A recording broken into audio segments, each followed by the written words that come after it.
Joe McKinney makes things happen. If you're young, broke, sleeping on couches, and don't think you can change the world, go to the Startup Societies Foundation webpage. Read Meaning, Responsibility, and Startup Societies. Then attend the Startup Societies Summit in Washington, D.C., where just about everybody in the Startup Societies Summit will speak, including me, and we owe it all to Joe McKinney's hustle. Jordan Peterson should interview Joe McKinney. But first, Nathalie gets to. Hello, seasteaders. I am super happy to have here Joe McKinney with me for the second time on this podcast, although it's gonna be aired as one single podcast. And before introducing, actually no, let's introduce you first. I'm with Joe McKinney, CEO of the Startup Societies Foundation, CEO of Nuhanse Network, and CEO of other 39 companies. It's a bit of an exaggeration, but thank you. What do you do, Joe? What do I do? So yeah, as you said, I'm the CEO of Startup Societies Foundation, which is a think tank that studies small experiments of governments, which include things like seasteading. I am also the CEO of Nuhanse Network, which is a consulting firm and blockchain development firm for startup society-related projects. Wow. I'm also, because of the Institute for Competitive Governance is within Startup Societies Foundation, I also manage that. So 3 things, not 39. A little bit of a difference. Today in 2018. Right. Who knows what 2019 will bring? Well, the first part of this podcast, okay, so this podcast is divided into parts. This is second part. The first part is just going to be audio. So I hope you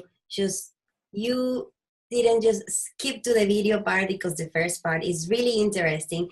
Joe and I recorded it back in August 2017. And if I remember correctly, it was just focused on startup societies. Nuhanse didn't exist back then. So we are like less than 1 year later, and now we are talking about 3. So I hope that next year when we talk again, who knows what's going to be. There'll be a Startup Society Conglomerate.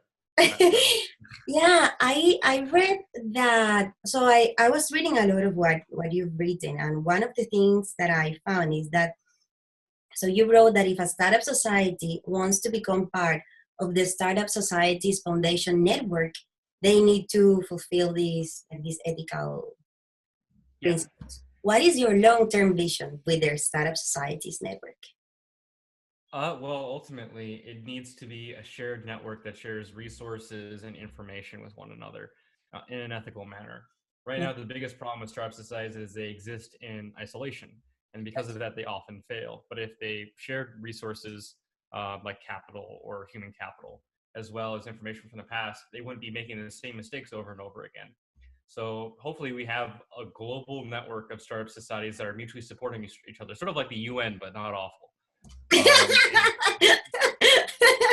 Okay. And as you mentioned, Nathalie, they have to be governed by a set of ethical principles. And what you're referring to that I wrote is the exit principle. It's extraordinarily bare bones, and there has to be more ethics that overlays it. Basically, it says you have to make sure that your citizens can easily leave, because if your citizens can easily leave, then the problems of bad governance can be easily overcome. It's very basic things like don't kill your citizens, don't make it impossible to leave, don't brainwash them, and don't have a red market economy. Not exactly strenuous things. And what we would do as a Startup Societies Foundation is we would ostracize them, and we would discredit them and do everything in our power to make sure, hey, these are awful people. They're not part of us. Don't consider them part of us. So that's basically what the exit principle is all about. I absolutely love it. I would love to be the seasteading representative in your network in the future. Hey, let's make it happen. It's going to make it happen, Joe. So Joe and I you were living in Malta until a week and a half ago, more or less, right? I mean, I'm still going to live in Malta. I'm just here in the United States to host a Startup Society Summit. Nice. Yeah. So I had the huge pleasure of visiting you at Elysium, the house with the co-working and co-living space. And when we went out for dinner, and I remember that I asked you and your colleagues from the Startup Societies Foundation the question, how do you feel of knowing that you are creating the future of governance? And I include here me and my seasteading colleagues at Blue Frontiers and the Seasteading Institute. But how do you feel? So I'm not creating the future of governments. I'm really facilitating it. No, there's been a movement brewing before we were even part of it. We're just bringing people together who already think that. And for that little part that we're a part of, we feel tremendously happy for, because we love the spark in everyone's eyes when they see each other or interact with each other online and realize, hey, we're not alone. We're not just crazy people. We're actually capable individuals that are going to change the world. So that I do get a tremendous amount of joy from. Yes. Yet you invented the concept of startup society. Yeah, Thibaut and I and Preston, we created the term Startup Society, but the concept of Startup Society is old as civilization itself. Right. I know what you mean. I have a juicy question for you. Oh, juicy question. Good. Super juicy question. Are you ready? Yeah. Okay. We were actually, I know the answer. We were talking about it on the cab when we were going in Malta to the airport. And I feel it is a very enlightening answer that I would like everybody who's listening to us to have the honor of listening to your position in that regards. Why are you not a libertarian? So I'm not a libertarian for a couple reasons. The biggest reason is because of the focus. Right now, libertarianism is focused on simply arguing and talking about theory, or they're focused on elections. I think that's demonstrably has not worked. People tend to agree with an idea if they see it demonstrated and see that it actually benefits people's lives rather than simply being argued about it. Also, it is a little bit of an ideological thing because of, liberty is one of the core principles that I believe that makes a good political system. Yes. However, I think we should demonstrate a lot more ideas. We should be more empirical about what works politically. So we should try things on a small scale. As long as you can exit, that should be good. And the metric for determining whether that system is good is how many people stay there and don't exit the system, rather than a priori saying, this is the only way to do things and anything else is heretical. Yes. I like it. I like your answer. So right now you're working on the Startup Society Summit, which is focused on Puerto Rico at George Mason University on the 9th and 10th of May 2018. If anybody is listening to us and you're around the area, go. And if you're not around the area, go anyway. What's the conference about? The conference is about we need to rebuild Puerto Rico. We've been talking about this problem for so long, and they're still having blackouts. In fact, the other day they had an island-wide blackout that came from the destruction of Hurricane Maria. Yeah, and no one's done anything about it. So instead of simply talking about it, we're bringing everyone together at George Mason University. It's a call to action to bring together a consortium of partners who can actually make it happen and build sustainable startup cities to rebuild the economy and the infrastructure of Puerto Rico. This consortium can include, policymakers, investors, blockchain experts, infrastructure experts, but also people who are involved in startups and students. A city requires all cross sections of society, so we need to bring everyone together to support this. And that's what this conference is. It's saying, hey, this is a call to action, join us. And then throughout the rest of the year, we're going to be developing a proposal and then executing it. How about, who are the Puerto Ricans that you have involved? Because you were telling me that you have all these really cool people from Puerto Rico. So we have the Friends for Puerto Rico, the Foundation for Puerto Rico, and Colmena 66. Colmena 66 is a startup organization that facilitates the startup ecosystem in Puerto Rico. We also have the University of Marrakech, which is going to be live streaming our event. Okay. And we have a couple of entrepreneurs on site, including Jamie Redmond, who is a entrepreneur who's trying to start up a startup city in Ponce. In Ponce. And who are the speakers that you have? Well, let's take a look here. So we do have your friend Greg of Urban Innovation Exchange. He also works at Blue Frontiers. Of course, Joe Quirk of Blue Frontiers will be speaking. There's also Oliver Porter, who created a private city in Sandy Springs, Georgia. He is an OG in every sense of the word. Michael Strong, he's very famous for Startup Cities. Lotta Morberg, who wrote the book on special economic zones, the political economy of special economic zones. Crystal Rose, CEO of Sensei. Tom W. Bell, author of Your Next Government. And we have Adelle Brown of Detroit Threat Management, which is like a private threat adjudication organization. Rahul Chapra, who's our biggest infrastructure expert, who works at the Rockefeller Institute and Berkeley Labs on infrastructure. Eduard Stringam, who works in private governance. Derek McGill, who works at Praxis, and I'm just scratching the surface here. Wow, that's going to be super interesting. Yeah. What has been the most exciting thing of running this conference? The most exciting thing is just the energy around something practical. I mean, the Startup Societies summits have always been about, action orientation, but it's never been about a very specific problem. This one, we can actually talk about a piece of land. We can talk about a people, and we can talk about it for the benefit of people, and we can have those people leading the charge. So that brings it an extra energy and extra sense of practicality to it. So that's been really exciting about this particular summit. What do you expect to achieve after the summit? I want a whole group of people that are ready to push for startup cities in Puerto Rico. And I want them to actually make a plan. I want them to execute it. And I want it to be a talking point across the world, at least America. I want people on CNN to be talking about startup cities and talking about being a viable way to rebuild Puerto Rico. How about in terms of legal issues? Legal issues in terms of policy on the island? So what we need is a solid regulatory environment on the island. I don't want to touch taxes. I think Puerto Rico has enough tax advantages already. And ultimately, if you look at the special economic zone research, taxes only have a marginal benefit. What has the best benefit is having a regulatory environment that's clear, consistent. Because of one of the biggest problems of being an entrepreneur, as many of your listeners will know, is not knowing what the legal environment is. Like, for instance, I do a lot of stuff in ICOs.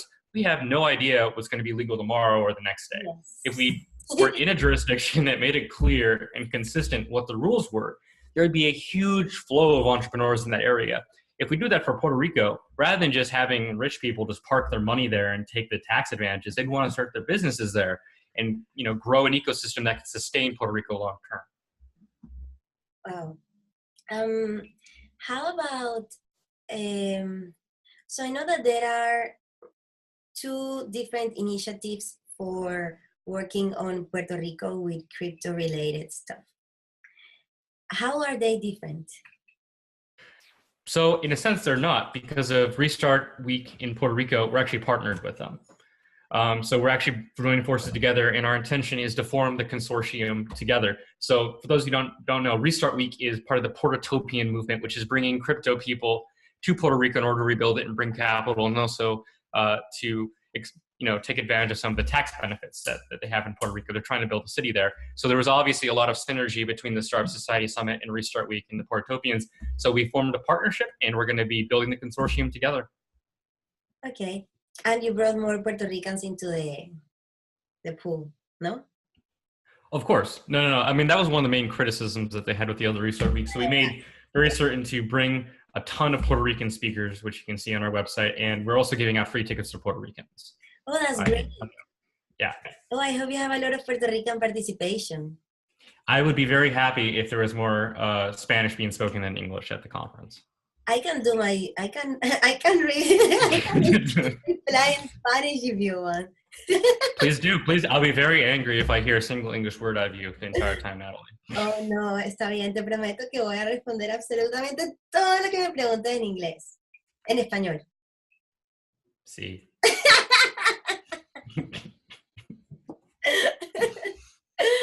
We should do this like this. You answer to me in English and I ask in Spanish.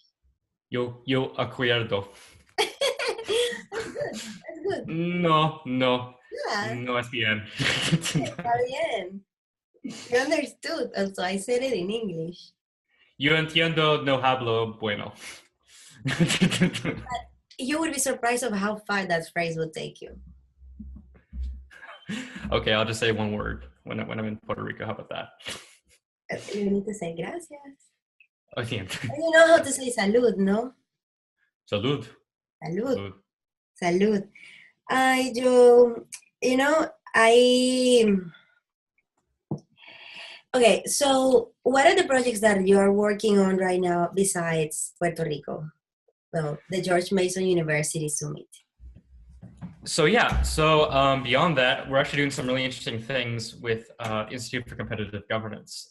There's a recent proposal that Startup Societies and the Institute for Competitive Governance actually won. Oh yes, congratulations! Yes.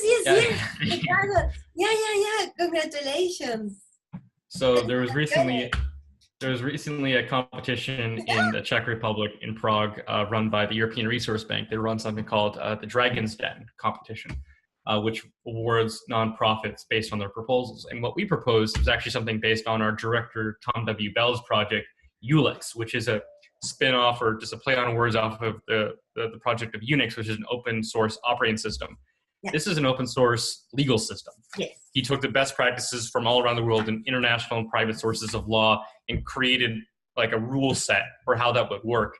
What our proposal was is that we would use the Institute for Competitive Governance website to create a community of open source coders who would actually make this into software. So people all around the world can use a cryptographic open source legal system, despite whatever country they're in. I know it. What applications do you see it having in the future? Well, what applications will it have in the future? Well, so the long run ones are that startup societies, they have a legal system that isn't based on their geography. Because a lot of startup societies, for economies of scale purposes, they'll realize that it's better to have a legal system that's outside of their own. In fact, a lot of startup societies now, they import a different legal system that's already well trusted. For instance, like Dubai, they import a lot of English common law. In this case, startup societies, in order to attract a lot of citizens, they'll be like, okay, we'll adopt a legal system of a version of ULEX that is attractive to other people. So they'll probably adapt a lot of non-state systems based on ULEX. But the most immediate ones is private adjudication, because of these private international sources of law are already used everywhere, not just in startup societies. Because the people do businesses in different countries all the time, and they don't have like an overriding court to deal with it. So they deal with. Say again? Sorry, I mean on the ocean. On the ocean, yeah, like maritime law. Maritime law has a lot of private international courts. It's kind of based off of that. So they could use this as like the software to facilitate that. So that'll be like the first use case, I think. Okay. Awesome. What else are you working on?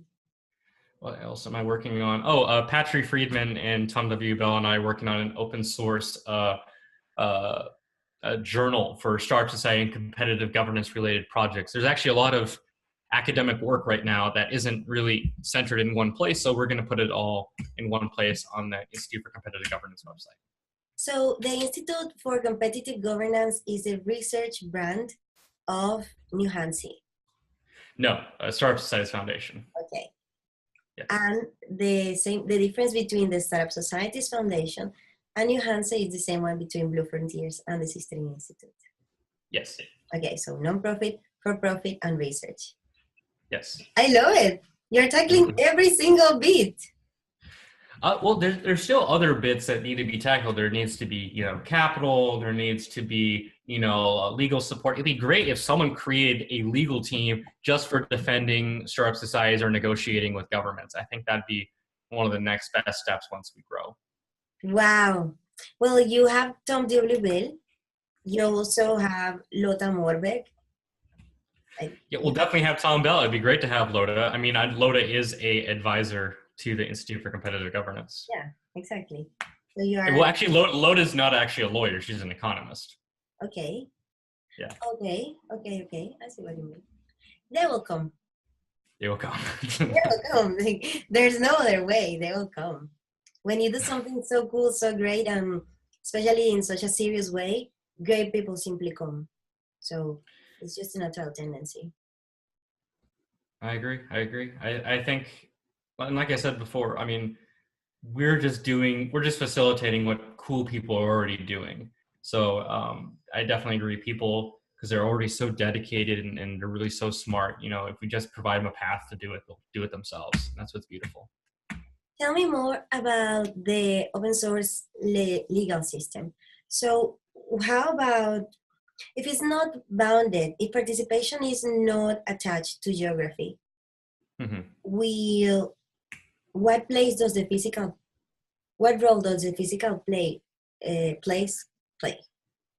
Well, so the physical only matters if it's mandatory system of law. Like if a startup society says this is a legal system we must use, and you must abide by ULEX, then the geography matters. But if it's not mandatory, it has to be non-contiguous by its very nature, because of, it's not required. It has to be an opt-in system. Like it's sort of like when private adjudication of law, they agree to a court system or a legal system that they will adjudicate to, or they'll put in their contract, like if there is a dispute, we'll rely on this legal system. That's what it'll be sort of based off of. Like in maritime law. Like in maritime law, exactly. I love it. I really like it. Okay, so what are your plans after the summit?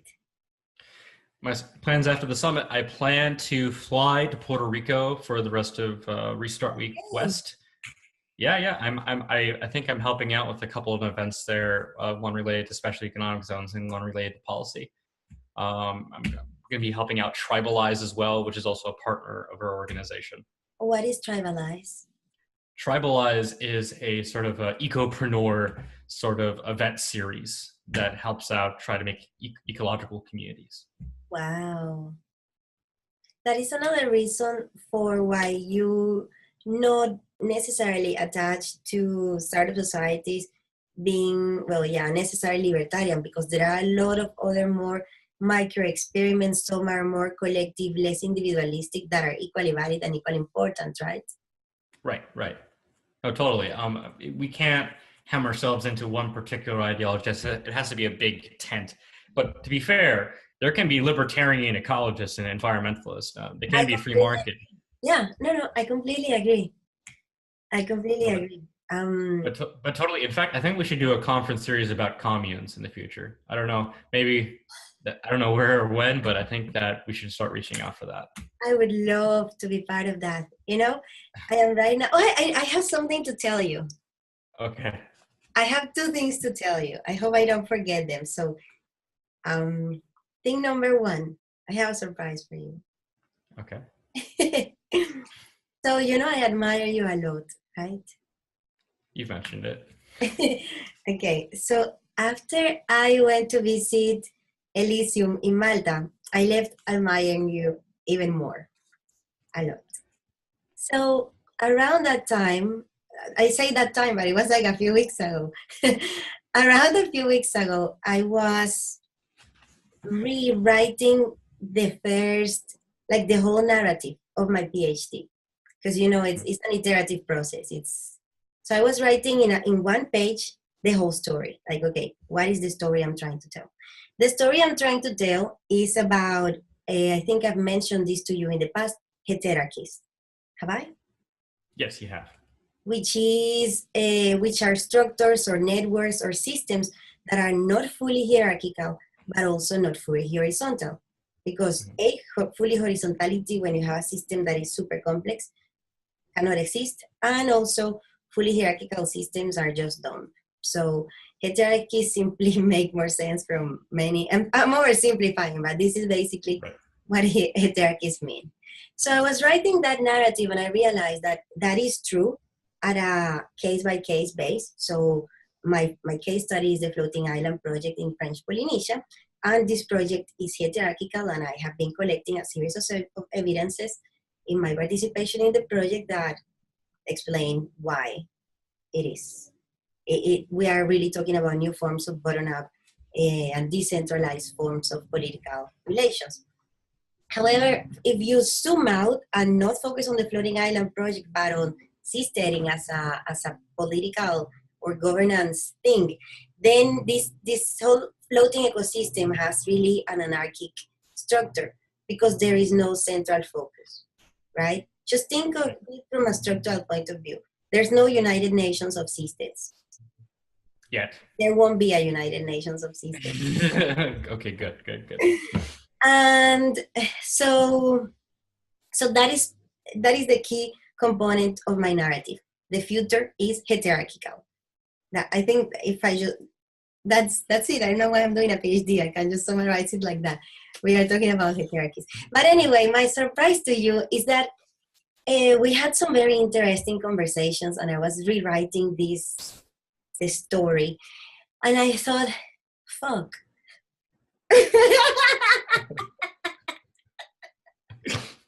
Leave that in the podcast.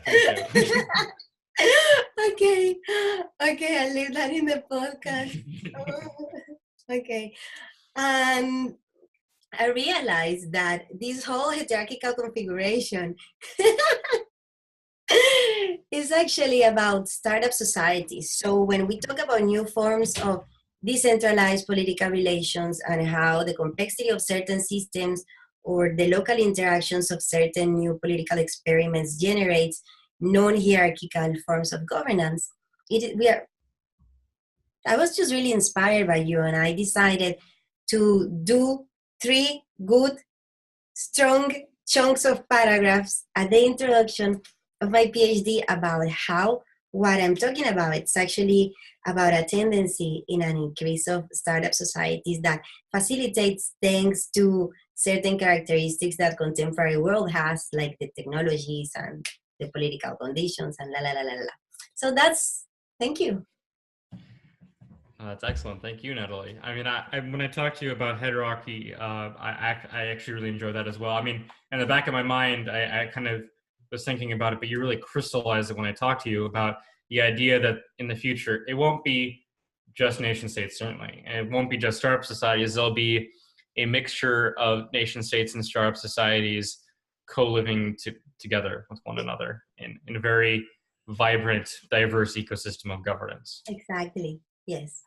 That's hierarchical. Yeah. And at the same time, it's complex. So that's the first thing I wanted to tell you. And obviously, I forgot the second one.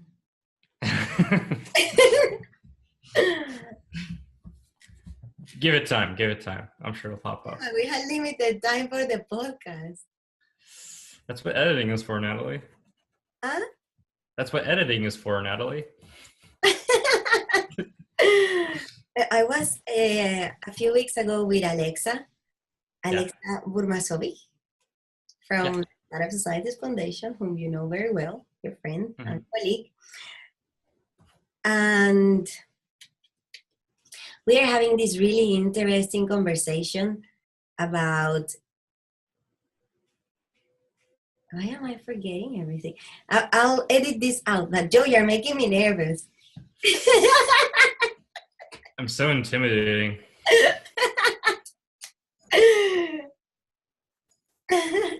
Take a sip, cool yourself down.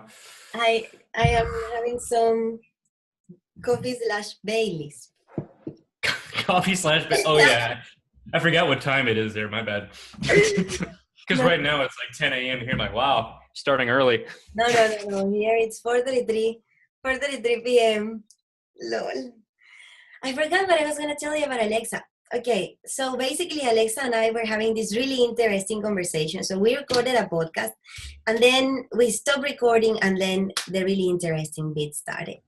So yeah, and we didn't record it, and Alexa didn't let me, but it was basically I would say a minor discussion, a really interesting minor discussion between fundamental libertarianism and more open forms of governance. And how do you think we can, so you are doing a great job in sharing the message of how experimentation in governance is important, no matter what type of experimentation. What strategies do you have for people who want to join that same path and either work with governments or against governments so that what we are working on becomes more the norm? Well, first and foremost, there's 2 very fundamental things you need to begin even before you take the first practical steps. Okay. For one, make sure it's something that you want to do completely. Because if you're talking about governance or changing governance, you need to dedicate every fiber of your being, meaning you can't have hobbies, you can't have a normal life. Yes. your whole life has to be dedicated to that. And if you're not willing to do that, then you should just simply not be involved, because it's going to be the hardest thing you're ever going to do. Or the two, best. yeah, exactly. And number two, you need to have a really, really, really strong ethical code, because if you don't, and you're trying to work in governance, I don't want you to work in governance. I'm going to try to make sure that you don't, because this is people's lives. And if you screw up, or if you're doing ill, you're going to be hurting a lot of people. Yes. So, but if you're doing good, you could do a tremendous amount of good. So if you are willing to put yourself to an unusual ethical and work ethic code, go for it. Yes. And the first steps after that is have a really clear plan. There's a lot of people in the Startup Societies movement, or just in liberty circles, or like eco circles, or people who make communities in general. They have very vague, grand ideas, really broad ideas, and they talk about them. They don't have a plan. They don't start small and see how they can scale. So have a plan about what's a minimally viable product that you can make. Okay. And have really small steps. And then talk to a government. If you have, reach out to people who have connections within the government, and start local. Start with a local government in an area that isn't really populated, and start talking to them. And if they get some interest, then go higher and higher up the level. And once you have multiple levels of government on board, then you can start to secure a concession from a government to create sort of a special economic zone, and try to measure what their appetite is. Don't try to go and say, okay, I want a fully sovereign nation in the middle of your state. There's no state in existence that's going to allow that. Try to test the waters and see what type of policies they will allow. And normally you'd find that the places that have higher economic development will tend to push back the most than those that have least economic development. So always keep that in mind. But the hardest part is maintaining the concessions after the fact. So because a lot of governments, once they realize that you are their option, they tend to want to renege. So one option that Mark Fraser and I have developed is sort of a contest system. So instead of pushing on a string, you pull on a string. You have multiple places around the world competing to be startup societies rather than you individually going out to them. It's a much more cost-effective way to do it. So I would recommend that. But if you just are an individual and you're an entrepreneur and want to reach out to that, that'd be a good way. But there's a lot more smaller scale ways to help out the Startup Societies movement than actually starting a startup society. You can work on startups that would be beneficial to new cities. You can work on new infrastructure companies, or work on drone startups that would help out cities, or blockchain applications that would help cities run better, or governance run better. You can do things that are related to seasteading, like algae production that would be vital for startup city food production. Basically, any sort of business or organization or institution that you'd be building that would be beneficial for the creation of cities is part of the Startup Societies movement. It doesn't have to be that you are a founder of the Startup Societies like themselves. That requires a lot of capital, a lot of connections, and a lot of wherewithal. But you can always start somewhere. I mean, for me, I started with a Facebook page. I started posting to hundreds of Facebook groups a day, and we scaled that into conferences and newsletters, and then to research organizations, and then companies that build, e-governance platforms.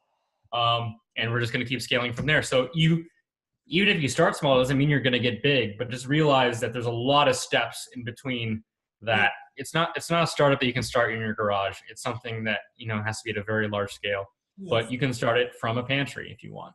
Yes. But work your way up. This is one of the reasons why you're not fully convinced about Liberland as a project. Ooh, asking the hard questions here. I think that Liberland is great at marketing their ideas. I'll give them that. I think that they are not good at negotiating with governments. They don't play diplomatically. And because of that, the government of Croatia is not letting them on the island. And if you're not on the Startup Society, you don't have a Startup Society. And while I'm glad that Vita is spreading the word about, experimental governance,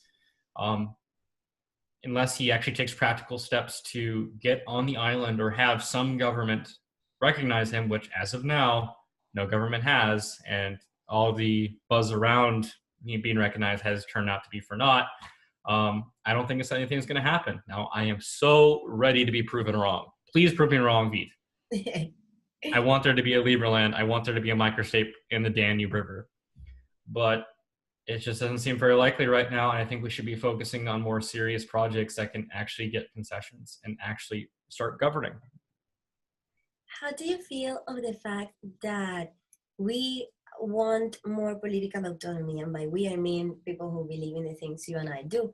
However, we live in a world that is ruled currently by nation states, mainly still, politically.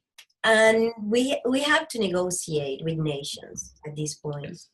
How do you feel about that? I feel like we have to deal with the world as it is. And we actually benefit nation states in a lot of ways. Special economic zones give a lot of economic development, and they create a lot of national, authority and respect. So there's a lot of things that we can provide to nation states negotiating with them. Now, will that lead to nation states in the long run being the less dominant force that after they allow it? I tend to think that there will be. But, yes. But we have to be clear that governments are our partners, because without them, we won't be able to exist. So there should be a big focus on collaborating with them and not having this anarchistic tendency of wanting to yell taxation is theft whenever it feels good. Because there's a lot of work to do, serious work that isn't about virtue signaling. Yeah, that was actually part of the conversation that I forgot that I was telling you that I was having. So, I wanted to ask you where to trace the line when it comes to taxation if it directly benefits you. Where do you stand ethically there? I mean, so the model that I prefer is the Georgist model, which is that a tax on land. And the most common usage of this in special economic zones has been the land lease system, where the special economic zone, it owns all the land in the area. And then it leases out parcels of land to large developers. And they give lease money to the special economic zone owner. And then those developers further lease it out to other developers, and then sublease it out to other people like individuals with apartments and stuff like that. And there's a train of revenue that goes up in that sense. It's funny, libertarians say taxation is theft, and then anarcho-communists say that rent is theft. In startup societies, rent is taxation, or taxation is rent. Going back to the conversation of commons. Yeah. There's a lot of things that anarcho-capitalism and anarcho-communism have in common, actually. And one of we have one. What? Which? Anti-state. No, there are many more, actually. There are many more. Well, okay. Yeah. Yeah, I have a whole chapter in my PhD thesis about that. Okay, I want to hear this. Okay, so basically, they are both anti-state. Yes. And so they're both anti-state, and anarcho-communism recognizes that just like anarcho-capitalism, when it comes to huge territories, it is simply very naive to think a state will be able to govern them well, because there is too much information, because you simply cannot govern or manage something in the right way if you are afar. So they also both advocate in favor of local self-organization. And they do, believe me, they do. This is what the whole work of Elinor Ostrom is about. How do self-organized institutions for collective action manage to take care better of a resource? Yes, tell me. So anarcho-capitalism doesn't have to be local, because it can be non-contiguous, because that's what polycentric law is supposed to be. It could be across vast territories. It could be just this big corporation conglomerate that operates in China or formerly China and formerly the United States. So it doesn't have to be like a local institution like anarcho-communism.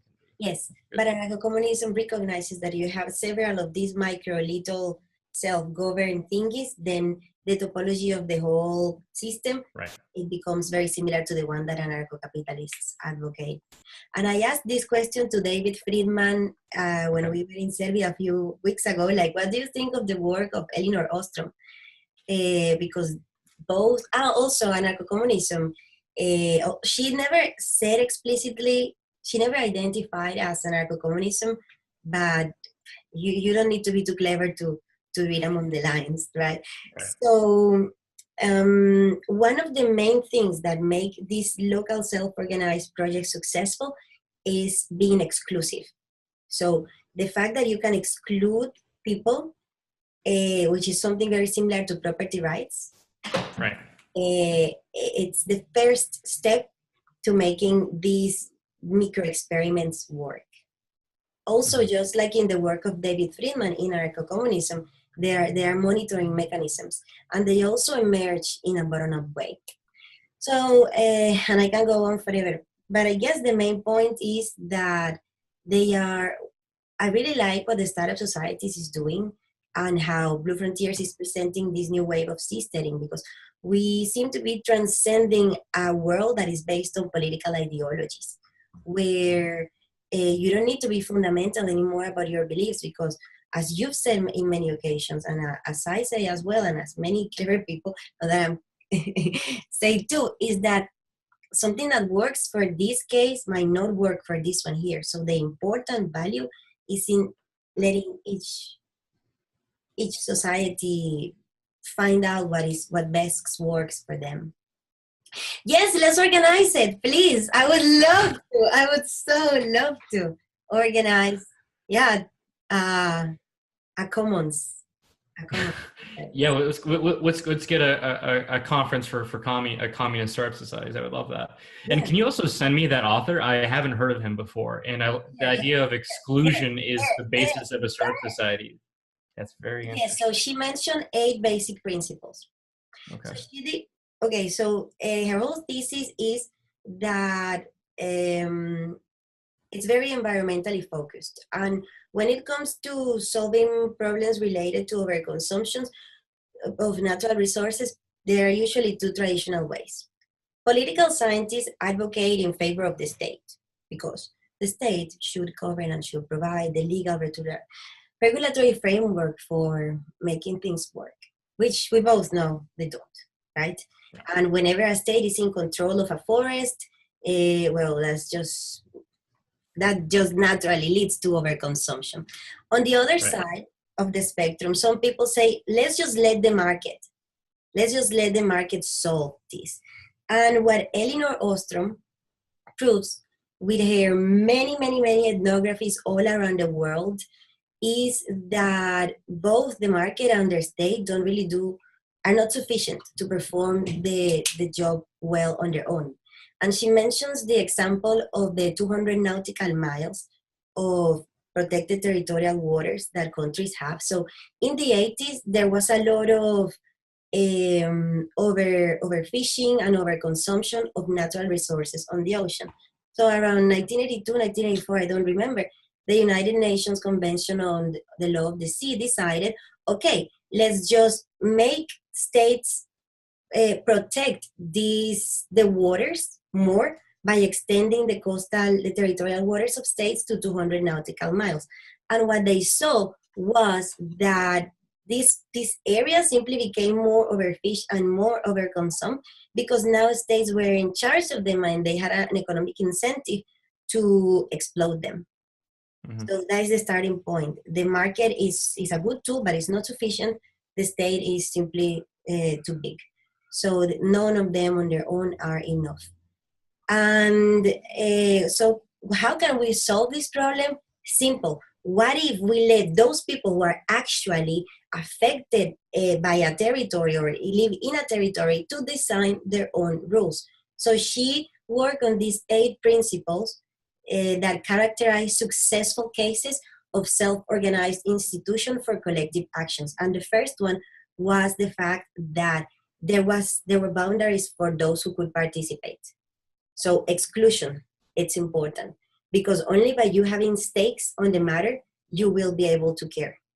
If it belongs to no one, like in the market, then this leads to overexploitation. It is, if it belongs to a state, it's the same as if it belonged to no one.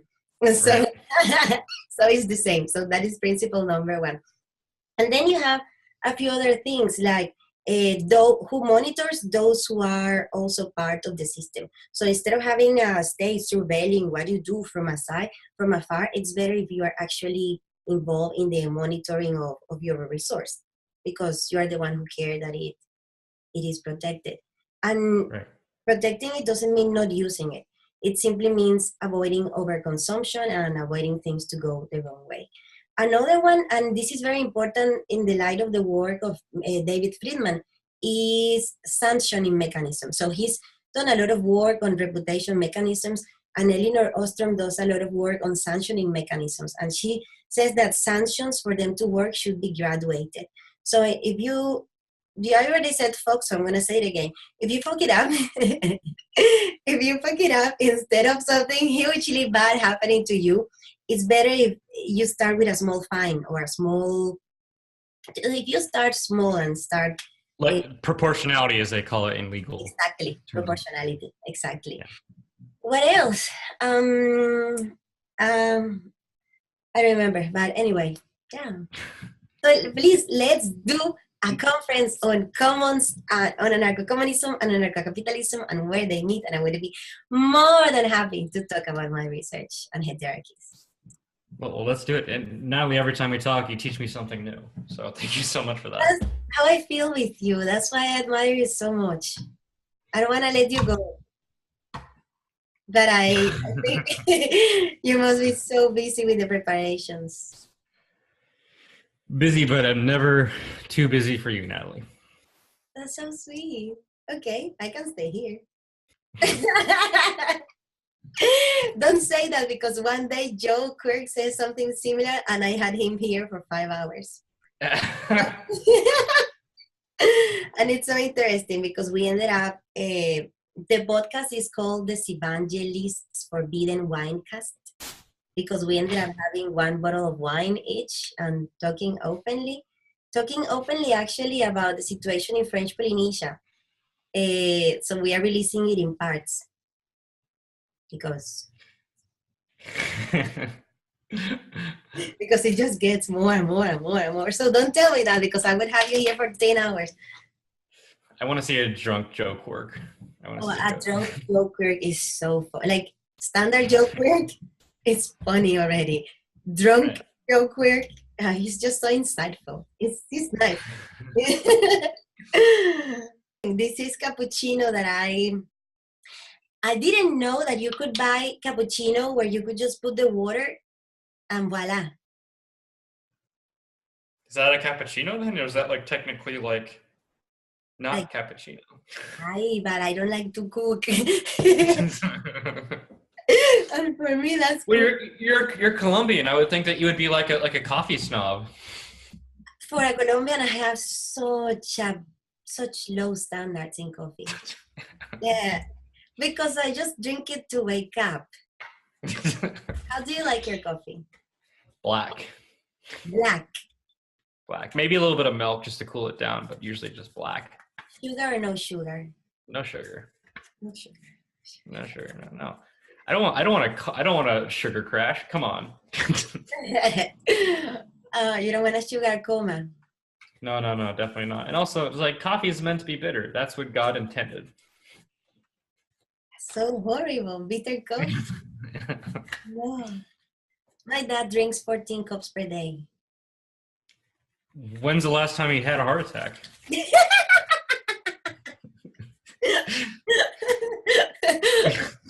Like in 2 weeks from now. Not yet. Not yet. Yeah, he drinks 14 cups per day, and he can drink one now or 11 p.m. and then he goes to sleep and he sleeps.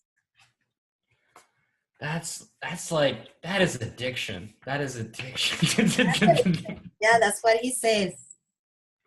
I would not want to be around him when he quits coffee, because he's going to have horrible migraines. Oh my Cosmos, no, I don't think he can ever quit coffee.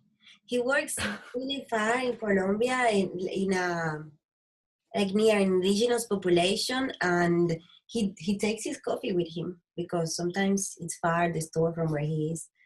I don't think he can ever quit coffee. Incubator. Yeah, Elysium? Yes. Yeah. Yeah, stay there for a while. Yeah, I'm self-inviting myself, and it's being recorded, so